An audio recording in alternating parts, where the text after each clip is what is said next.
Hi everybody, I'm hopping on this live stream today because I am wanting to talk to you guys about how to expand your intuitive gifts, gain deeper spiritual insight and to open up your psychic channel.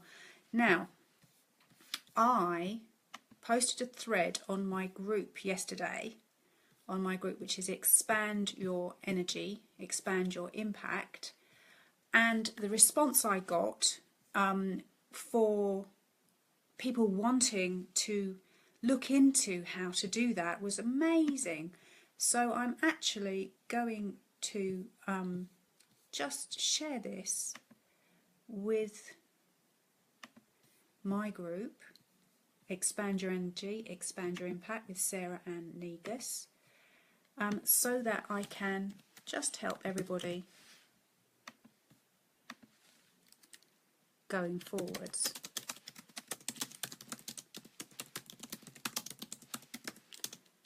So how to expand your intuitive gifts, gain deeper spiritual insight and open your amazing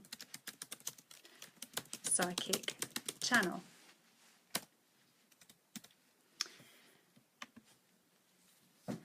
So, as I said yesterday, I posted a live thread, not a live stream, but a thread that was open all day on my group, based on looking at how you guys can expand your own intuitive guidance system, look into how you can get better spiritual guidance, and also how you can open your own psychic channel. Now, I had an amazing response throughout the day.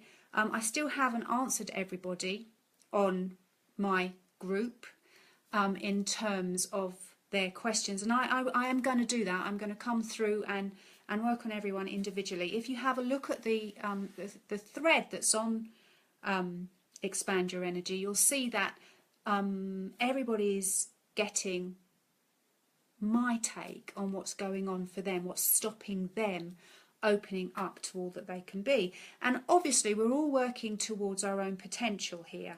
Even everybody that is what I call an established healer will have further to grow. You know, we're never finished until we leave this particular life. So what tips can I give you in terms of expanding your own intuitive guidance system? Well, the first thing is to get to know yourself really well. You will know what triggers you. You will know what outside forces wobble you.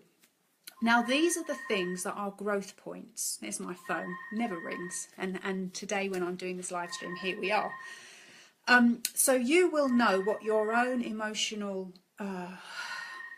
blocks, in emotional trigger points are. These are not to be looked at negatively. If you can look at them from the perspective of your higher self, what is it that they teach you?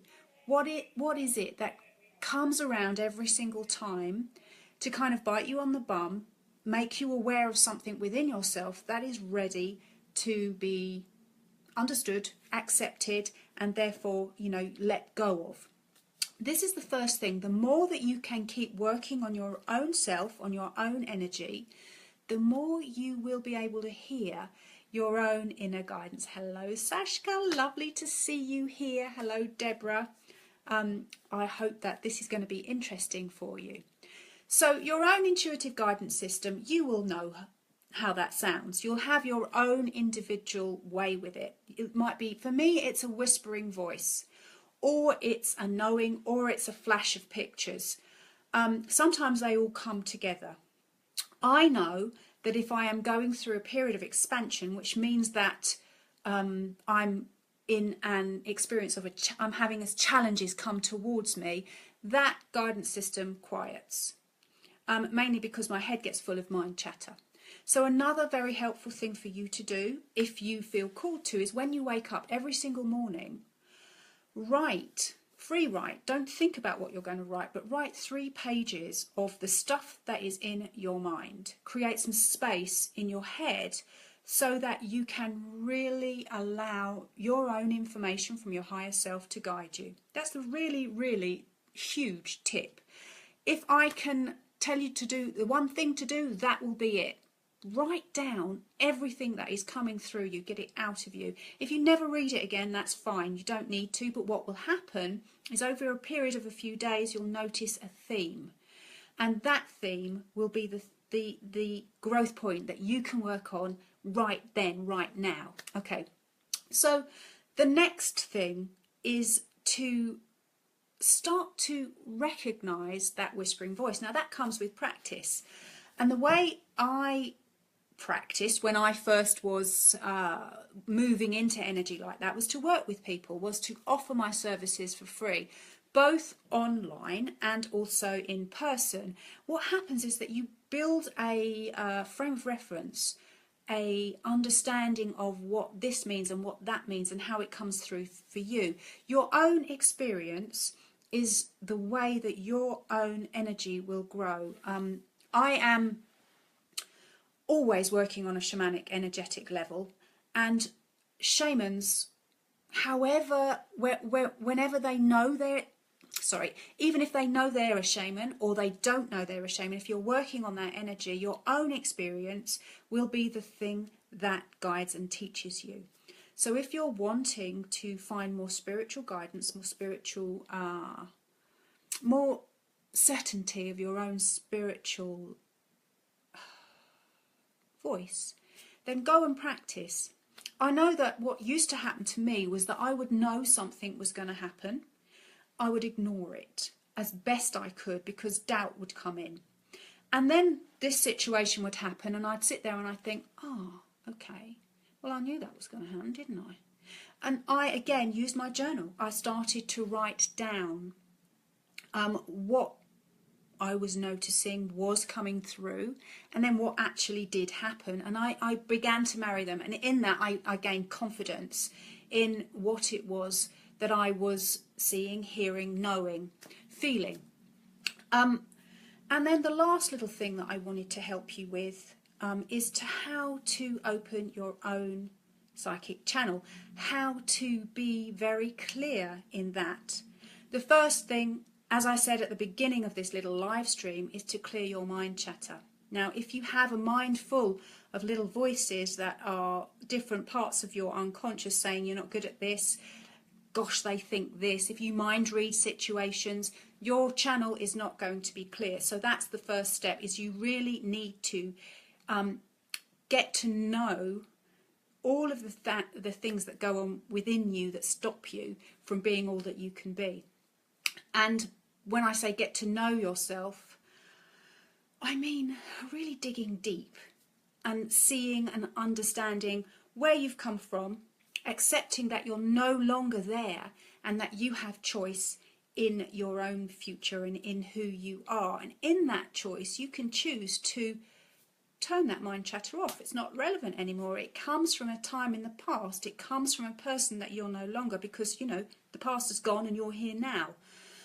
It also, mind chatter comes from fear. Now, fear is the single most destructive emotion that we can have. It will keep you small every single time it rears its head. Now, I would like you to look at fear as an opportunity. Fear coming through means that you are ready for change, okay? Fear coming through means that you have to expand. Fear means that you are on the edge, just on the cusp of something really quite special. So if you feel fear coming up about you being all that you can be in your potential, lean into it. As you lean into it, you'll find that that fear is just an illusion. It is something that you have used to keep yourself small because it keeps you safe. Now, after all, our unconscious, our shadow, is there to do that. It's there to keep you safe. And all it's learned in this existence is of the things that you have found difficult before. But that's the word, before. You're not there anymore. You're here now. And the challenges that come towards you are the opportunities for you to grow. And as you grow, your channel will become more open, and your psychic messages will become very much more in tune with who you are and where it is that you're going. Now, if you work with clients psychically, and sometimes the message is clear and sometimes the message isn't, your ego will be coming in. So that's your unconscious again. So again, you turn back into yourself, you have a look at what's going on, and you see which aspect of your own self is kind of trying to control the situation. If you can open yourself up to trust, if you can open yourself up to the fact that you don't know anything really about your client, all you can have is your idea that you're working for their greatest good, then the messages that will come will be for their greatest good rather than will be for you trying to control the situation. Now, control comes through when we're afraid. And when we're afraid, as I said, we lower our vibration and our channel closes and becomes smaller and kind of dysfunctional. So there's 3 tips. Clear your mind chatter. Write it out of you. This is something that I come back to again and again in my life and with all my clients. It is one of the most potent tools that you can use, yeah? Clear your mind chatter. The next thing is to really get to know yourself. Now, all of the stuff you tell yourself about you, about the things that are going on, are usually illusions. They're usually just excuses, and then they're kind of little lies that you tell yourself that feel comfortable. Write them all out if it helps you. Turn them round. Look at things from the perspective of your spiritual self, that part of you that isn't tainted by this physical life. If you can come from a higher perspective and look down on all of your challenges, you'll find ways to work through them very quickly, much more easily. Or you can find a mentor, like me, to come and help you do that. The last thing is to practice and to notice when you're getting your messages, when they're relevant and when they're not. I am going to be back on Expand Your Energy group to finish off that long thread of comments from all the people joining me there, and I hope this live stream will have helped you a little bit more. What I'm going to be doing in a couple of weeks is I'm going to be holding a shamanic journeying masterclass. Now, shamanic journeying is one way that you can access all of the spiritual realms and gain insight without your conscious mind getting in your way. It takes you into trance, and I will be showing you how to travel. So if you're interested in learning how to do that, or if you already do it and you want to have a different perspective, do come and join me. It's on a really low price point of $49. The link for it, I think, is either above me or below me in the comments, is somewhere. If you can't find it, personal message me. If you're interested in looking individually on a deep level how to really expand your own gifts like this, get in touch with me. I'm here to help you. This is my calling, and the reason that I work is to really make a big effect in the whole of the healing community.